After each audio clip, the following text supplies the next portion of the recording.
하나님 말씀 봅니다. 하나님 말씀 구약성경 이사야 9장 1절 말씀부터 6절 말씀까지 977페이지 9장 1절부터 6절 말씀까지 봅니다.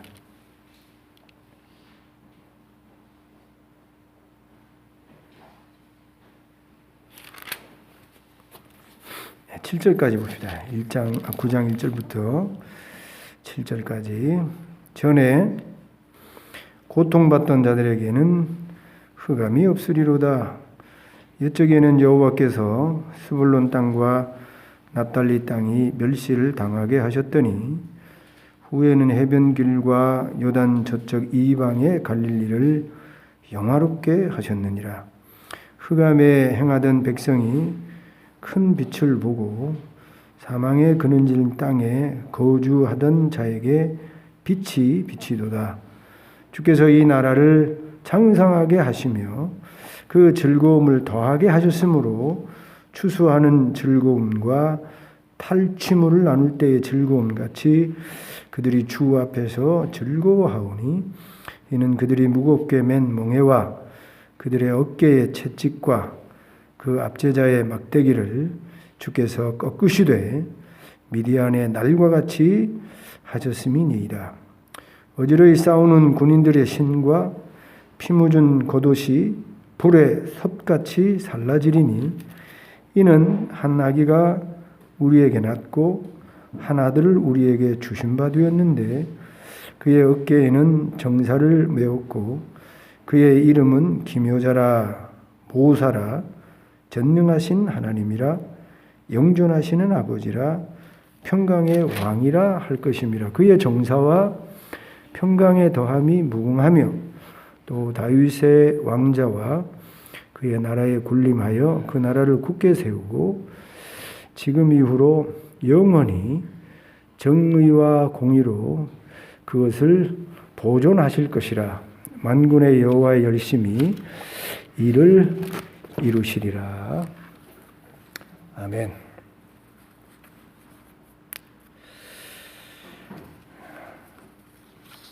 오늘 본문에 나와 있는 이 아기는 우리가 추측하고 우리가 알듯이 하나님이 보내실 메시아를 가리킵니다.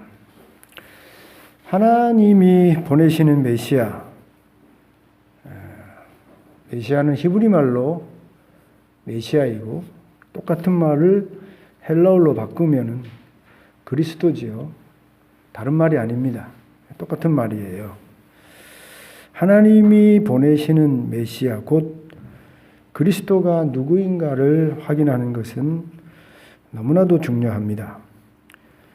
하나님이 보내신 진정한 메시아를 내가 믿음으로 받아들이느냐 받아들이지 못하느냐에 따라서 나의 영혼에 죽고 사는 문제가 나의 삶이 잘되고 못되고 하는 이 모든 구원이 달려있기 때문입니다. 여러분 잘 아시다시피 아직도 저 팔레스타인의 힘을 하나님이 보내신 메시아 그리스도로 믿지 아니합니다. 오히려 저들은 예수님을 백성을 미혹하는 가짜 메시아, 가짜 그리스도로 생각하고 특별히 예수님을 일컫기를 나사렛에서 태어났기에 나사렛 이단 이렇게 규정지어서 예수님을 믿지 아니하고 거부하고 지금까지도 배척하고 있는 것이죠. 그러므로 우리가 메시아로 믿고 있는 예수님이 정말 하나님이 보내신 메시아 그리스도인지를 우리도 하나님의 말씀을 통해서 확인하는 것이 너무나도 중요하고 하나님의 말씀을 통해서 정말 우리가 메시아로 믿는 예수님이 정말 하나님이 보내신 메시아라고 한다면 주저없이 하나님이 보내신 그 메시아를, 그리스도를 우리의 구주로 영접해서 우리의 영혼을 구원시켜야 되는 것이죠. 하나님이 우리를 구원하기 위해서 하나님이 메시아를 보냈는데, 그리고 보낸 메시아를 확인까지 해 주었는데, 믿을 수 있는 확실한 증거를 주었는데, 그런 증거를 주셨음에도 불구하고, 증명했음에도 불구하고 우리가 하나님이 보내신 진짜 메시아를, 그리스도를 받아들이지 아니한다고 한다면 그 종말은 죽음밖에 없는 것이죠. 우리의 삶의 저주와 죽음 이후에 지옥의 심판이 따를 수밖에 없는 것이죠. 오늘 우리가 읽은 이 본문은 하나님이 보내주실 메시아 그리스도가 어떤 메시아임을 우리에게 보여주고 있는데, 오늘 본문만을 통해서 하나님이 앞으로 보내실 메시아 그리스도는 세 가지 조건을 갖추어야 하는 것입니다. 오늘 이 진짜 메시아, 하나님이 보내주시는 진짜 메시아가 어떤 모습을 하고 이 땅에 오셔야 되는지 그 모습을 살펴보면서 저와 여러분이 더 믿음을 굳게 하고 이 시간에 주시는 은혜를 받고자 하는 것입니다. 첫째로 하나님이 보내신 메시아는 아기로 와야 되는 것입니다. 하나님은 영이시니, 하나님은 영이세요. 사람이 아닙니다. 그런데 하나님과 다르게 앞으로 이 땅에 우리를 구원하는 메시아로 오시는 그리스도는 영의 모습으로 오는 게 아니고 사람의 모습으로 오셔야 되는 것입니다. 아기로 태어나서 이 땅에 사람으로 오셔야만 하는 분이 메시아인 것이죠. 만약 어떤 존재가 내가 하나님 보내신 메시아라고 했는데 사람의 형태로 오지 않았다고 한다면 메시아일 수가 없는 것이죠. 분명히 하나님이 앞으로 올 메시아에 대해서 언급하기를 한 아기를 주신다 말씀하셨기에 사람의 형태로, 사람의 모습으로 이 땅에 오셔야 되는 것이죠. 그리고 이 아기는 아들이어야 한다는 것입니다. 여기 이는 한 아기가 우리에게 낳고 한 아들을 우리에게 주신 바 되었는데, 여자가 아니고 이 땅에 태어나는 아기가 얼마나 많습니까? 그런데 메시아는 그 태어나는 많은 아기 중에 여자로 태어나는 것이 아니라 아들로 태어나야 한다는 것이죠. 그리고 이 아들로 태어난 메시아는 하나님이 보내신 아이임을 드러내어야 한다는 것이죠. 그럼 이 땅에 태어나는 모든 아이들은 다 하나님이 창조하시고 하나님이 태어나게 하셔서 크게 보면 다 하나님이 보내신 아이들이죠. 그런데 여기 이사야가 언급한 이 아기는 세상에 태어나는 그 많고 많은 아이들이 다 하나님이 보내서 태어났지만 그들과 다른, 그래서 우리 모두가 특별히 하나님이 보낸 아이이구나라고 인정할 수 있는 그런 과정과 모습으로 나타나야 한다는 겁니다. 태어나야 한다는 것입니다. 하나님이 태어나게 하셔서 특별히 세상 사람들이 이 아기는 하나님이 특별히 구별해서 보낸 아이구나라고 우리가 확인할 수 있는 그런 아기가 누가 있었을까요? 성경의 인물들만 우리가 생각해 보면 이삭을 한번 생각해 볼 수 있죠.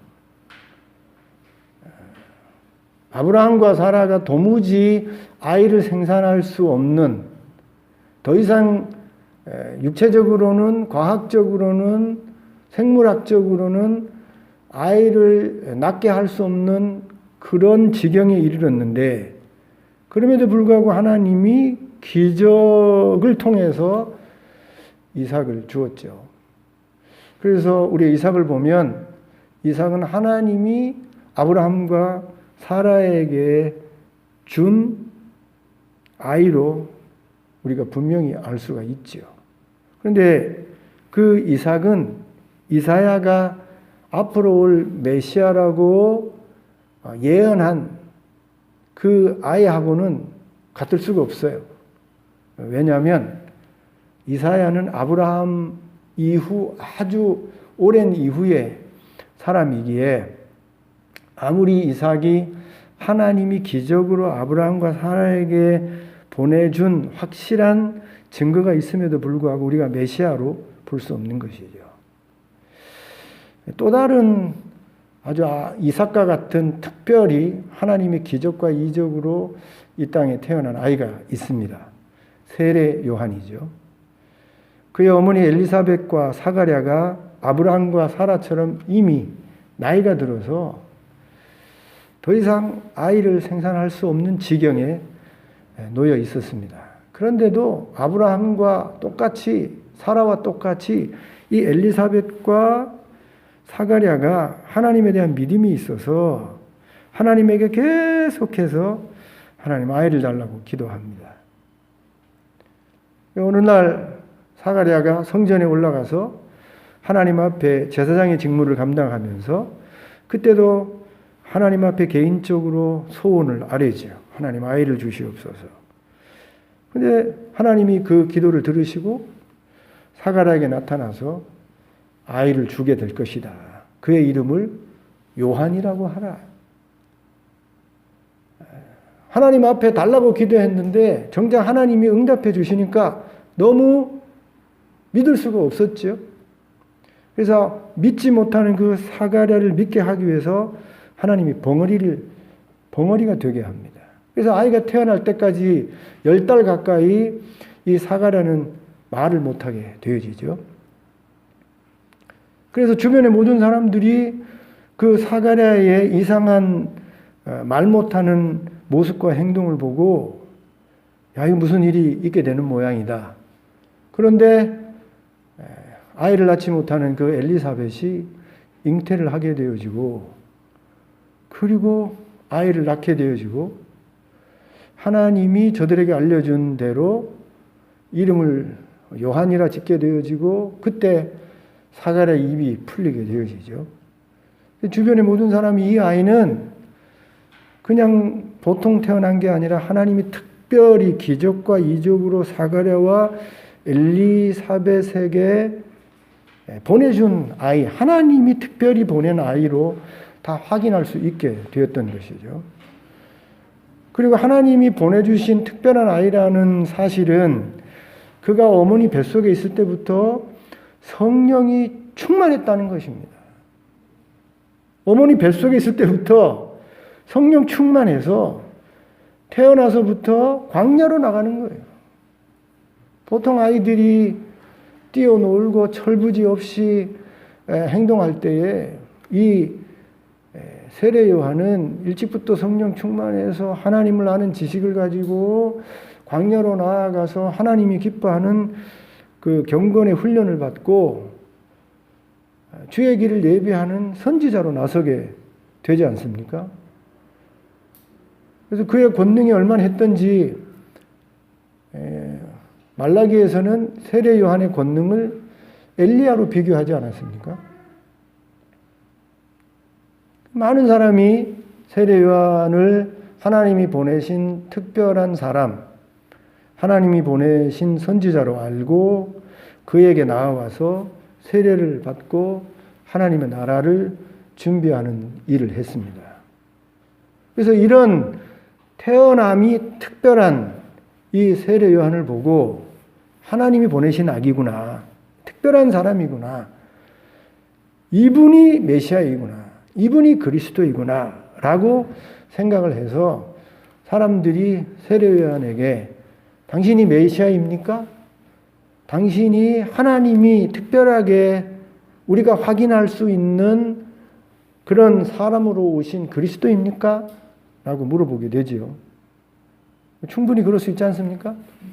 근데 세례 요한이 나는 아니다. 특별하게 나도 태어났지만, 하나님이 특별히 보낸 아기로 나도 태어났지만 나는 아니다. 너희 중에 다른 분이 계시다. 나는 그분의 신들매, 신발끈도 이렇게 매거나 풀거나 할 수 없을 정도로 위대하고 높고 높은 분이 너희 가운데 있다. 그러면서 소개한 분이 예수님이죠.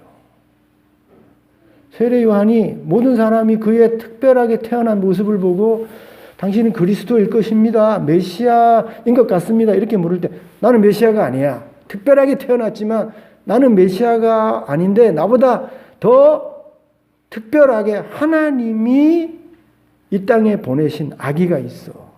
그분이 메시아야. 그리고 예수님을 메시아로 지목을 했는데 우리가 잘 알듯이 예수님이 이 땅에 아기로 오시지 않았습니까? 사가랴와 엘리사벳, 아브라함과 사라와 비교할 수 없을 정도로 하나님이 보냈다는 특별하고 특별한 증거를 세상 사람들에게 다 보여주셨죠? 하늘의 우주에 예수님을 특별한 하나님 보내신 아기로 나타내고 증명하기 위해서 하늘의 우주에 별이 움직이지 않습니까? 동방박사가 특별한 아기임을 알고 유황과 몰약과 황금을 가지고 경배를 하지 않았습니까? 예수님이 특별한 아기인지 몰랐는데 허다한 천사들이 베들레헴의 목동에 나타나서 오늘날 너희를 위하여 구주가 태어났다. 그래서 그 천사들의 소식을 듣고 그곳에 가보니 정말 하나님이 보내신 그 아기가 태어난 모습을 베들레헴 목동들이 확인하게 되어집니다. 이야, 하나님이 보내신 특별한 아기구나. 난지 8일이 되어서 성결례를 해야지요. 할례를 해야 됩니다. 그래서 할례를 하려고 할례를 끝내고 성전에 올라가서 이제 정결례를 이제 아이가 나면 33일 만에, 그 다음에 여자아이가 태어나면 배로 66일 만에 이제 성결하게 피가 다 깨끗하게 되었습니다. 라고 하나님 앞에 제사를 드리러 부모들이 아이 예수님을 데리고 성전에 올라갔는데 그 성전에 매일 기도하고 금식 기도하고 경건하게 믿음으로 살아가는 선지자 시므온과 안나, 남선지자와 여선지자가 성결례를 하러 올라온 그 아기 예수님을 보고 예언을 하지요. 아, 하나님, 이제 나를 풀어주시는군요. 자기가 이전에 어떤 성령의 그 예언을 듣게 되어졌냐면 메시아 그리스도가 오기 전까지는, 내 눈으로 보기 전까지는 죽지 않을 것이라 라는 그런 확인을 하나님으로부터 받게 되어졌는데 그 성전에 올라온 아기 예수를 보고 메시아 그리스도인 것을 확인하고 아, 이제 하나님 내 인생을 풀어주시는 것이군요. 이제는 예수님, 메시아를 보았으니, 그리스도를 보았으니, 이제 난 천국에 가도 되겠군요. 라는 그런 확인을 했다는 것이에요. 안나 선지자도 결혼한 지 7년 만에 8년 만에 사별하고 거의 평생을 성전에서 금식기도 하면서 하나님의 말씀을 전한 여선지자였는데, 이 안나 선지자도 이 예수님을 보고 하나님이 보내신 메시아로, 그리스도로 확인했다는 것이죠. 하나님이 보내신 메시아는 영으로 오시면 안 돼요. 성령처럼, 영이신 아버지처럼 우리가 보지 못하는, 우리가 듣지 못하는, 우리가 직접 대면해서 인격적으로 소통할 수 없는 영으로 오시면 안 돼요. 하나님이 보내실 메시아 그리스도는 우리와 똑같은 모습으로, 우리가 어머니 아버지를 통해서 태어났듯이 똑같은 아기의 모습으로 태어나서 사람이 되어야 하는 것입니다. 그런데 똑같은 아기의 모습으로 태어나되 특별한 하나님이 보내신 구체적이고 확실한 증거가 있는 아기이어야 하는 것입니다. 여러분, 이 땅에 이 세상이 창조됐을 때 지금까지 수많은 아기가 아담과 하와로부터 태어나서 죽고 태어나서 죽고 태어나서 죽고 하는 그런 일이 있었는데, 그 많은 태어난 아기들 가운데, 사람들 가운데 하나님이 보내서 특별하게 하나님이 증거한 아기가 누가 있습니까? 예수님밖에 없어요. 우리가 뭐 공자, 뭐 석가, 마호메트, 얼마나 위대한, 소위 말해서 초인들, 우리가 보기에는 초인이죠. 사람을 뛰어넘는 초인, 우리가 보통 우리와 비교할 수 없는 성인, 그런 삶을 산 사람들이 많은데, 그런 사람들을 우리가 메시아라, 그리스도라 인정할 수 없는 것은, 이런 성경이 분명히 하나님이 한 아기를 주셨는데 하나님이 보내신 구체적이고 확실한 증거가 있어야 된다는 것이 없어요. 예수님밖에 없기에, 그래서 우리가 예수님을 하나님이 보내신 메시아 그리스도라고 확인하고 받아들이고 믿게 되어지는 것입니다. 둘째로, 아기의 이름과 삶이 하나님을 보여주어야 한다는 것입니다.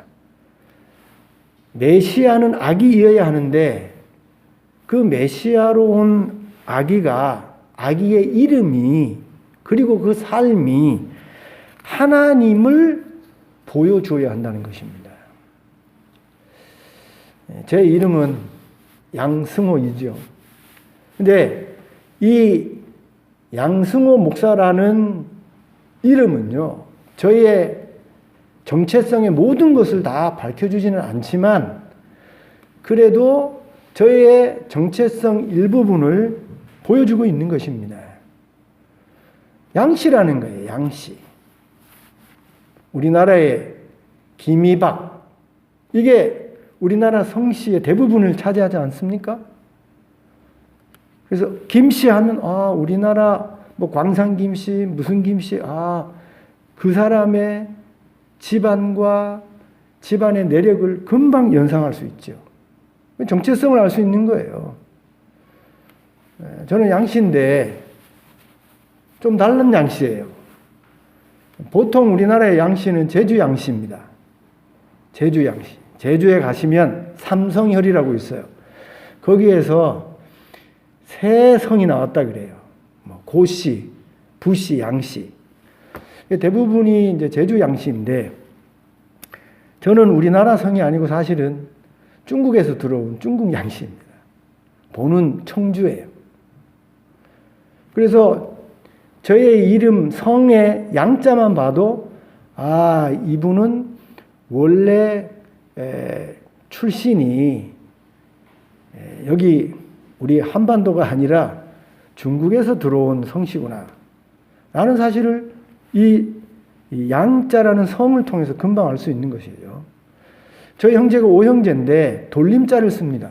저희 형님은 준자예요. 저는 호자고 저 밑에 동생은 찬자입니다. 그래서 이 돌림자를 보면 이 첫째, 둘째, 셋째 알 수 있는 것이죠. 뭐 이름에 대해서 별 생각을 하지 않고 요즘은 뭐 젊은 사람들이 그냥 자기 편하게 아주 예쁘고 아름다운 이름으로 아이들 이름을 지어주니까 사실은 그 정체성을 알기가 좀 어렵습니다만 우리나라의 한자 이름만 잘 살펴보아도 그 사람의 집안, 내력, 배경을 어느 정도 알 수 있는 것이죠. 그리고 부모가 함부로 이름을 지어주지 않습니다. 옛날에 일정시대에는 그저 잘 모르고 또 이름을 잘 지을 능력이 없어서 그저 면석이가 뭐 작성을 해야 되는데 이름도 몰라요. 이름도 뭐 아직도 없어. 그러니까 이름을 만들어야 되니까 영자라 지어라. 이렇게 짓는 거예요. 그런 적이 있었습니다만 정말 아버지와 어머니가 이 아이가 앞으로 어떤 아이가 되기를 원하고 그렇게 뜻을 가지고 소원하게 되어지면 그런 소원대로 이름을 지어주게 되는 것입니다.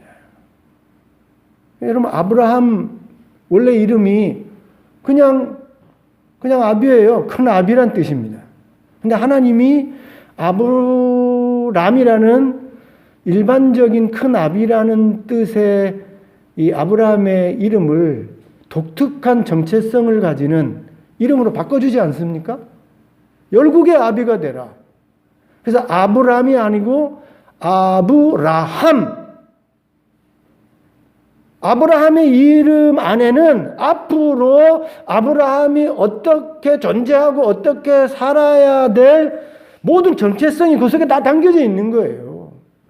하나님이 그의 아들 이삭을 지을 때도 그냥 이삭이라고 하지 않고 이 아브라함과 사라가 하나님의 능력과 기적을 의심해서 믿지 아니하고 웃을 때에 평생 하나님의 웃지 못할 기적과 이적이 있었음을 확인하게 하기 위해서 너희들은 믿지 못했으니 하나님의 능력을 의심했으니 그 의심하는 믿음을 부끄러워하고 평생 믿는 믿음을 강하게 하기 위해서 웃음이라고 지어라. 그렇게 이삭이라고 지은 거예요. 성경의 모든 이름은 의미 없는 게 아니에요. 그 이름 속에 그 존재의 정체성이 앞으로 살아갈 역할이 모습이 다 담겨져 있는 것입니다. 오늘 여기 하나님이 우리에게 구원자로 보내실 메시아의 그 역할, 그 모습을 이름으로 담아 놓았는데 앞으로 이 땅에 구원자로 오실 메시아는 이런 이름의 정체성을 가지고 이런 존재로 이런 역할을 하며 살아가야 한다는 것입니다. 그런 모습을 보여줘야 메시아인 거예요. 그런데 그 이름이 무엇이냐면 그의 이름은 기묘자라, 모사라. 원문에 보면요, 우리나라는 여기 기묘자라, 모사라 이렇게 돼 있는데 영어로는 아주 재밌게 표현해 놓았어요. 원더풀 카운셀러예요. 원더풀 카운셀러. 여러분 이 땅의 상담자, 변호사, 사람들의 말을 경청해주고 위로해주고 그 사람의 입장에 서서 변호해주는 변호사가 얼마나 많습니까? 우리를 뭐 또 나누어서 카운셀러라고 그러고 로이어, 변호사라 이렇게 나누어서 얘기합니다만 여러분 이 원더풀 카운셀러는 이런 모든 것을 다 포함하는 것입니다. 앞으로 하나님이 메시아를 보내주실 텐데 그리스도를 보내주실 텐데 그 메시아는 우리에게 있어서 우리에게 위로자가 되어지고 우리의 입장을 변호해주고 우리의 모든 문제를 상담해주는 원더풀 카운셀러예요. 원더풀 카운셀러. 그게 기묘자와 모사인 거예요. 여러분 뭐 언급했습니다만 공자나 여러분 모하메드나 석가도 우리 인류에게 얼마나 많은 카운셀러, 그럼 지혜로운 철학을 가지고 도덕과 윤리를 가지고 우리에게 큰 상담을 해줍니까? 그래서 많은 사람들이 석가에 감동하고 또 모하메드에 감동하고 공자에 감동해서 종교까지 만들어서 그들을 교주로 만들고 성인으로 만들고 받들어 섬기기까지 하지 않습니까? 이 땅에 정말 원더풀 카운셀러가 많아요. 우리의 인생을, 문제 많은 인생을, 괴로운 인생의 문제를 해결해주고 위로하고 지혜를 주는 많은 위로자, 변호자들이 있는 것입니다. 그런데 그 많은 위로자들과 우리를 변호하는 변호사들과 비교할 수 없을 정도로 우리에게 정말 원더풀 카운셀러가 있죠. 예수님 아닙니까?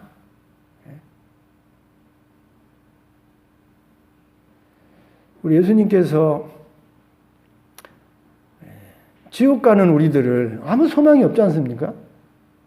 죽음으로 끝장나서 지옥으로 가는 우리들의 문제를 지옥 가지 않고 천국 가게 하는 쪽으로 변호를 하고 우리의 죄인됨을 의인으로 만들어서 변호해 주시고 그리고 평생 우리와 함께 하시면서 우리를 인도하고 지도하고 가르치면서 한순간만 상담하는 게 아니라 변호하는 게 아니라 죽을 때까지 영원토록 우리 옆에서 임마누엘로 변호하고 해주시는 분이 누가 있어요? 우리 부활절을 생각해 보았습니다만 여러분 공자도 한동안 그의 제자들에게 원더풀 카운셀러 아니었습니까? 모하메드도 그를 따르는 제자들에게 얼마나 위로가 되는 그런 스승이었겠어요. 석가도 그러지 않았겠습니까? 그런데 그들이 계속해서 카운셀링 할 수 없잖아요. 그러니까 살아있을 때만 그 제자들에게 그를 따르는 추종자들에게 위로가 되고 용기가 되고 살아가는 지혜를 주었습니다만 죽음으로 끝난 것 아니에요? 계속해서 생생한 카운셀러를 하지 못하지 않습니까? 변호를 하지 못하잖아요. 근데 우리 예수님은 죽었다가 다시 살아나셔서 지금까지도 계속 살아계셔서 당신의 영, 성령을 통해서 우리 안에 내주하게 해서 계속해서 예수가 당신의 영을 통해서 지금도 여러분을 위로하고 지금도 여러분을 깨닫게 하고 지금 여러분의 용기를 주시고 여러분 정말 원더풀 카운셀러로서의 역할을 지금까지 하고 계시지 않습니까? 이런 역할을 하는 그런 존재가 있었습니까? 없어요. 예수님밖에 없다니까요. 눈을 씻고 찾아봐도 우리 집사님 상담을 공부하셨는데 여러분 이 땅에 문제가 너무 많아요. 정말 상담사가 필요해요. 여기 목회자만 필요한 게 아니라 상담사도 필요한데 우리 예수님 같은 카운셀러는 없다니까요. 그것뿐만이 아니에요. 전능하신 하나님이라 우리 앞으로 오실 메시아는 그 이름이 그 존재가 하나님이구나라는 걸 보여줘야 되는 거예요. 그냥 사람 정도만 아무리 뛰어나도 초인, 아무리 뛰어나도 성인 정도만 보이는 것이 아니라 초인과 성인을 넘어서는 하나님이어야 하는 거예요. 메시아는 하나님의 모습을 보여줘야 되고 하나님임을 증명하는 메시아이어야 하는 것입니다. 예수님을 보니까 사람 같은데 하나님이에요. 물고기 2마리와 보리떡 5개로 순식간에 5,000명을 다 먹여버리고 아이들까지 8가지 포함하면 10,000명이 넘는 그런 많은 사람을 보리떡 2개 물고기 2마리 보리떡 5개로 다 먹여버리고 12관계를 남게 하고 그것도 2번이나 7병이요 7개의 보리떡과 2마리의 물고기로 4,000명을 또 먹이는 기적을 2번이나 행하지 않았습니까? 무리를 걸어다녀요. 풍랑이는 바다를 말씀 한마디로 잔잔하게 만들어요. 푹푹 썩어서 냄새나는 나사로를 다시 살립니다. 죽었다가 다시 살아나요. 예수님이 일으켰던 모든 이 땅에서의 삶의 모습을 보면 사람이구나 라고만 할 수 없어요. 분명히 사람인데 우리처럼 피곤하시고 우리처럼 주무시고 우리처럼 먹고 우리처럼 태어나고 죽기까지 하셨는데 사람이 아닌 모습이 있어요. 사람이 아닌 모습이라서 초인이나 성인 정도가 아니라 하나님이구나. 하나님만 할 수 있는 일을 하셨구나. 그래서 도마가 나의 주여 나의 하나님입니다. 이렇게 고백까지 하지 않았습니까? 베드로는 주는 그리스도시요 살아계신 하나님의 아들입니다. 라는 정도로만 고백했는데 도마는 부활하신 예수님의 모습을 보고 사람이 아니구나. 하나님이구나. 예수님을 하나님으로 확인할 수 있었습니다. 앞으로 하나님이 보내주시는 메시아는 하나님이어야 하는 거예요. 하나님.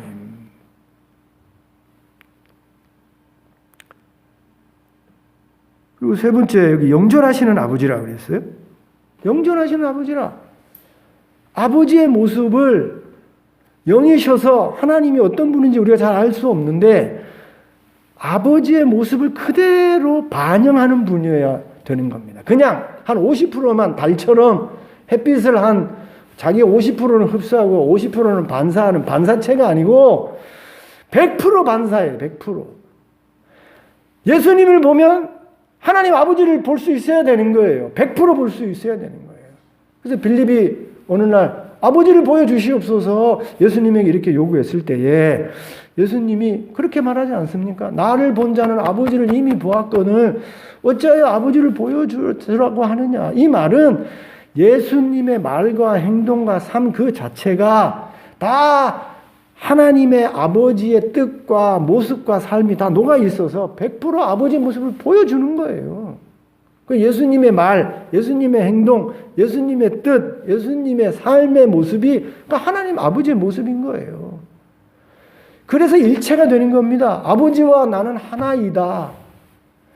예수님은 앞으로 하나님이 보내주실 메시아는 이렇게 우리가 그동안 구약에서 섬기고 알아오고 신앙했던 그 하나님 아버지의 모습을 100% 보여주는 메시아여야 하는 것입니다. 예수님 그렇게 보여주시지 않습니까?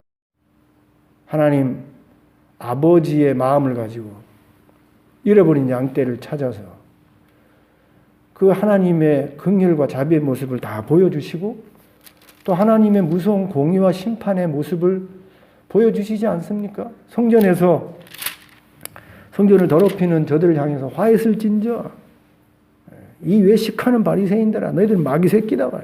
얼마나 무섭게 책망을 합니까? 이렇게 예수님은 하나님 아버지의 공의롭고 정의로운 모습과 자비로우신 하나님 아버지의 모습을 일체로 100% 보여주는 그런 존재였던 것이죠. 그리고 평강의 왕이에요. 이 땅에 평화를 만들었던 사람들이 얼마나 많습니까? 팍스 로마나. 이 로마가 한 500년 동안 세상을 다스렸는데 그 500년 동안 평화가 있었어요. 그동안 전쟁이 많았는데 로마가 통치하는 동안은 세상이 평온했습니다. 전쟁이 없었어요. 그래서 팍스 로마나 평화의 시대란 평화의 시대. 그런데 500년으로 평화가 끝났어요. 그 이후에 소위 말해서 이 게르만족이 들어와 가지고 이 로마가 또 깨져버리게 되어집니다. 그다음에 오스만 투르크라든지요. 이런 몽고족들이 들어와 가지고 이 로마는 다 평화가 깨져요. 팍스 로마는 깨진다니까요. 지금도 팍스 아메리카나 미국이 초강대국으로 다스리는 이 시대를 이 미국이 가져온 평화의 시대라고 우리가 생각을 하지요. 한 70년 됐나요? 지금 우크라이나 전쟁이 나가지고 지금 팍스 아메리카나가 지금 깨지는 지경이죠. 전 세계가 전쟁으로 지금 평화가 깨지고 있어요. 그런데 지구촌이 가인이 살인하고부터 계속해서 살인과 전쟁과 죽음으로 신음하는 지구가 되어졌는데 이 싸움과 전쟁으로 평화가 없는 이 지구촌에 가장 많은 이 전쟁과 다툼을 쉬게 하고 평화를 가져온 존재가 누굴까요? 예수님밖에 없다니까요. 예수님이 들어가니 칼이 호미로 바뀌는 거예요. 사람들이 무기와 전쟁을 내려놓고 그것을 농사 짓는 기구로 만들어서 서로 원수를 사랑하고 섬기면서 다툼과 전쟁이 사라지는 평화의 시대가 예수님이 오시고부터, 예수님의 복음이 들어가고부터 그런 평화가 더 많이 확대되게 된 것입니다. 말씀드리는 대로 물론 석가도 모하메드도 다 일정 부분 평화를 만들었습니다만 그런 존재들과 비교할 수 없을 정도로 예수님이 오셔서 예수님의 전하는 복음을 통해서 이 지구촌에 그 어떤 시대와 비교할 수 없는 평화의 시대가 만들어지게 된 것이에요. 그래서 예수님을 평화의 왕 이렇게 불러서 전혀 문제가 되지 않는 것입니다. 하나님이 인정하시고 보내신 메시아는 이 땅에 전쟁을 만들어내고 이 땅에 문제를 만들어내는 그런 존재가 아니라 평화를 만들어내야 돼요. 그럼 알라가 메시아가 될 수 없어요.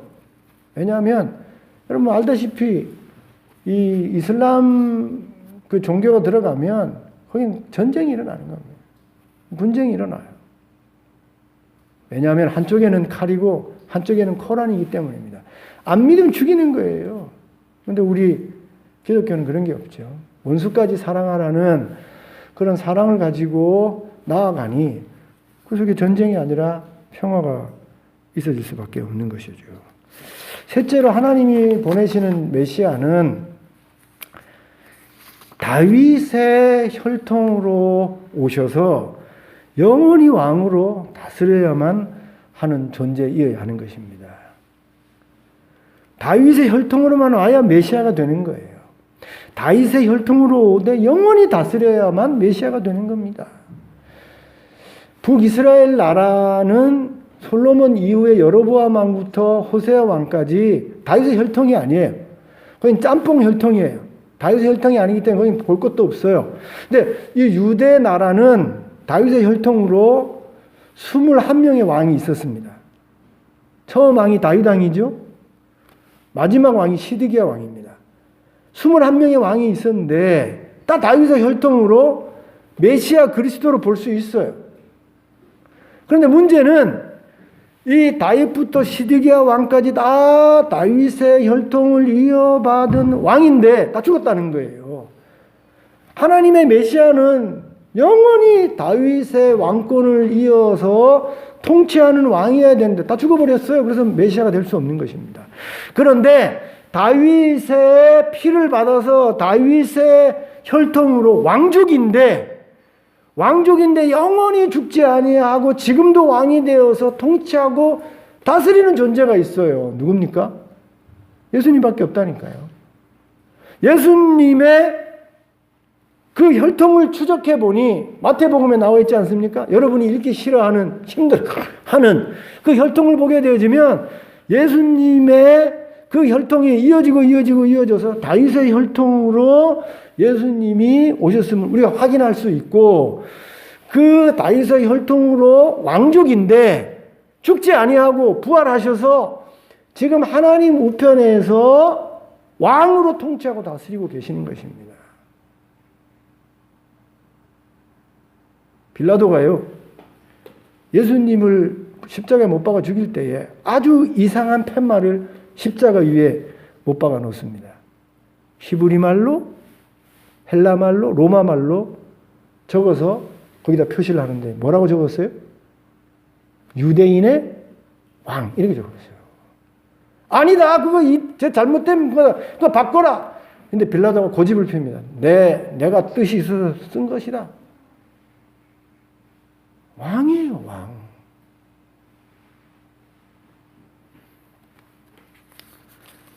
말씀드린 대로 이스라엘 백성은 지금 팔레스타인의 21세기의 저 팔레스타인의 이스라엘 백성은 아직도 예수님을 메시아로 하나님이 보내신 그리스도로 받아들이지 않습니다. 그리고 지금도 메시아를 기다리고 있어요. 왜냐하면 예수님을 저들은 하나님이 보내신 메시아로 확인할 수 없기 때문이죠. 믿을 수 없기 때문이에요. 그런데 여기 구약의 이사야가 하나님이 앞으로 보내실 메시아의 모습을 여기 분명하게 다른 성경에 보면 더 많은 그런 메시아의 조건과 그 모습을 그려놓고 있지만 적어도 오늘 우리가 읽은 이사야 9장 1절, 특별히 5절부터 7절 말씀해 보면 앞으로 하나님이 보내주실 메시아의 모습이 어떤 모습인지 세 가지를 우리에게 가르쳐주고 있는데 이 세 가지만 우리가 보아도 이런 모습의 메시아 그리스도에 해당되는 분은 예수님밖에 없다는 사실을 우리가 부인할 수 없는 것입니다. 메시아는 아기로 와야 돼요.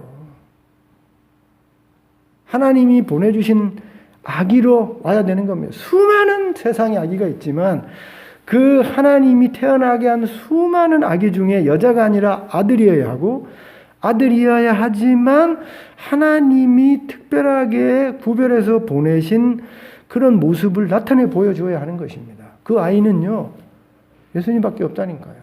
우주가 움직여서 동방박사가 와서 하늘의 천사가 나타나서 동정녀의 그 탄생의 기적을 통해서 하나님이 보내신 아기임을 충분히 보여주고 증명해낸 것입니다.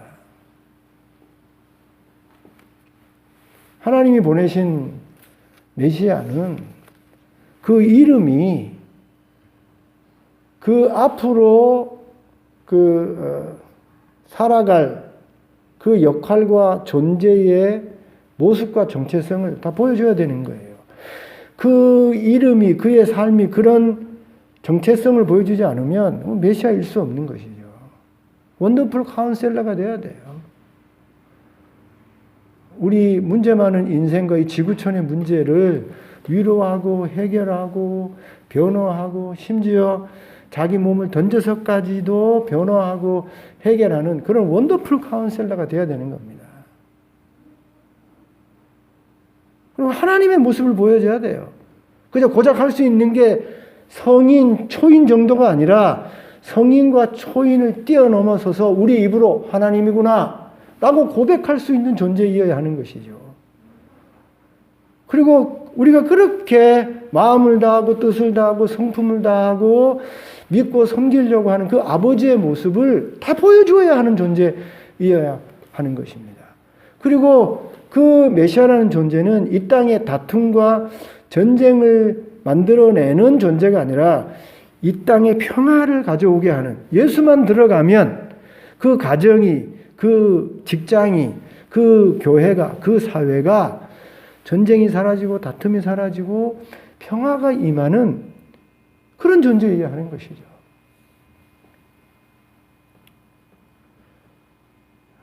하나님이 보내신 메시아는 중국으로 오면 안 돼요.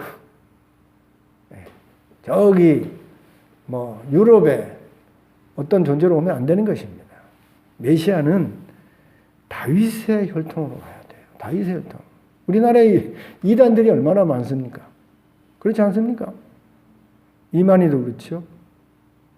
안상홍이, 죽은 안상홍이, 하나님의 교회 교주 안상홍이 요즘은 가정교회로 이렇게 아주 교묘하게 이 통일교를 물갈이한 이 문선명이 다윗의 혈통으로 왔습니까?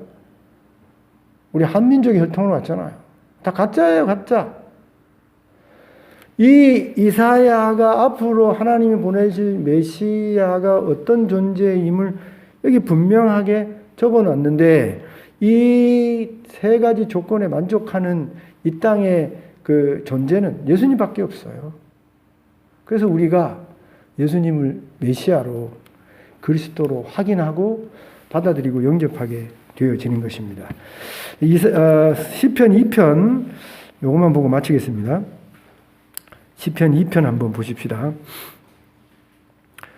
자, 2편 7절부터 12절까지 우리 빨리 같이 한번 읽어봅시다. 시작. 내가 여호와의 명령을 전하노라. 여호와께서 내게 이르시되 너는 내 아들이라. 오늘 내가 너를 낳았도다. 내게 구하라. 내가 이방 나라를 내 유업으로 주리니 내 소유가 땅끝까지 이르도다. 내가 철장으로 그들을 깨뜨리며 질그릇같이 부수리라 하시도다. 그런즉 군왕들아 너희는 지혜를 얻으며 세상의 재판관들아 너희는 교훈을 받을지어다. 여호와를 경외함으로 섬기고 떨며 즐거워할지어다. 그의 아들에게 입맞추라. 그렇지 아니하면 진노하심으로 너희가 길에서 망하리니 그의 진노가 급하심이라. 여호와께 피하는 모든 사람은 다 복이 있도다. 여기 시편 2편이 누구에 대해서 말한 시냐면 메시아에 대해서 말한 말이에요. 메시아에 대한 시편인데 이 시편 2편 메시아에 대한 이 표현에 여기 아들이 나오잖아요. 아기에 대해서 나오는 거예요. 메시아에 대해서 나오는데 이 메시아가 증명이 되었고 확인이 되었는데도 불구하고 이 확인되고 증명된 메시아를 받아들이지 않고 거부하고 배척하게 되어지면 질그릇처럼 깨지게 된다는 거예요. 진노를 받게 된다는 것입니다. 그런데 하나님이 이렇게 확인해서 증명해서 메시아로 그리스도로 보내신 그 존재를 그분을 우리가 받아들이지 않고 믿지 아니하면 이런 화를 당하게 되어지는데 받아들이게 되어지면 나의 구주로 나의 메시아로 나의 왕으로 받아들이게 되어지면 복이 있는 거예요. 구원이 있게 되어지는 것입니다. 아브라함의 혈족이지만 저 이스라엘 백성들이 지금 질그릇처럼 깨지는 자리로 지금까지 나아가고 있는 것입니다. 안타까운 일이죠. 그런데 팔레스타인의 그 이스라엘 백성뿐만이 아니라 오늘도 하나님께서 성경을 통해서 교회를 통해서 예수님이 하나님이 보내신 구세주 메시아 그리스도의 이름이 이렇게 증명되고 증거됨에도 불구하고 지금도 받아들이지 않고 믿지 않는 자가 너무나도 많은 것이죠. 깨질 수밖에 없는 거예요. 그 인생이 언젠가 질그릇처럼 깨져서 죽고 지옥 가는 일이 있게 되어지는 것입니다. 그러나 말씀드린 대로 하나님의 이 증거를 받아들이면 오늘도 믿어서 나의 메시아로 그리스도로 구주로 받아들이게 되어지면 여러분 웃게 되어지는 날이 구원받는 일이 또 복이 임하게 되어지는 것이죠. 우리에게 주신 이 메시아 그리스도 예수님을 다 믿고 구원의 자리에 이르는 저와 여러분 되기를 주님의 이름으로 축원드립니다.